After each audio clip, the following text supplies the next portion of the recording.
tu n'as pas un problème de procrastination, tu as un problème de cerveau. Dans mon tout premier livre intitulé, bon, je prends ça ici, ah, Le cerveau du procrastinateur, c'est mon tout premier livre. J'ai parlé de la procrastination, mais dans un autre angle. J'ai démontré dans ces livres-là que, en fait, les gens n'ont pas de problème de procrastination, ils ont des problèmes dans leur cerveau. Quand tu procrastines, c'est parce qu'ici, tu ne connais pas encore ton cerveau. Tu ne connais pas comment ton cerveau fonctionne. Alors, je vais te donner un principe simple. Tu n'as pas un problème de procrastination, tu as un problème de cerveau. Oui. En fait, il y a des types de cerveau. Il existe 16 types de cerveau et 5 types de base, comme des types de personnalités. Donc, toi qui m'écoutes, tu as peut-être une personnalité de cerveau différente que la mienne. Moi, par exemple, j'ai un type de cerveau spontané. J'ai un cerveau de type spontané. Et les gens qui ont un cerveau de type spontané, c'est ce que j'ai pris ici comme exemple pour écrire ce livre.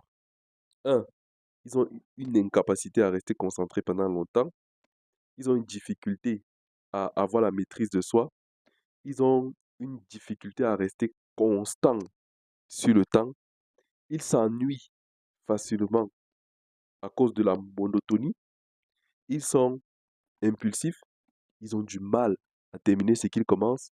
Ils sont, la plupart du temps, désorganisés, désorientés, désordonnés. Ce sont des personnes, en fait, qui ont du mal à avoir un frein sur les comportements. Pourquoi on parle du cerveau spontané? Parce qu'en fait, cette partie-ci, là, c'est le PDG de ton cerveau. C'est le centre de la concentration, la discipline, la focalisation, l'organisation, euh, la motivation. Non, pas la motivation. Toutes les fonctionnalités exécutives, toutes les fonctionnalités qui peuvent t'aider à faire quelque chose du début jusqu'à la fin. C'est ici, cette partie. Donc, chez les gens spontanés, cette partie-ci a un volume bas, a une influence très basse. OK? Donc, quand tu essaies donc de faire quelque chose, ça c'est le frein de ton cerveau. Ça n'arrive pas à te freiner. C'est addict à la nouveauté, à la dopamine. Ce sont des personnes en fait qui ont toujours besoin d'être motivées, du sentir motivées par quelque chose de nouveau. Parce qu'en fait, elles sont constamment à la quête de cette hormone-là, la dopamine, qui les pousse à agir. Donc, tu n'arrives pas à finir ce que tu commences en fait simplement parce que tu as un cerveau de type spontané. Et chaque cerveau a une façon de faire pour terminer ce qui commence.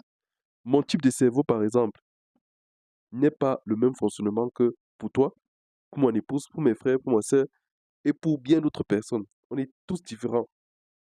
Donc, il y a une façon de faire si tu veux terminer ce que tu commences.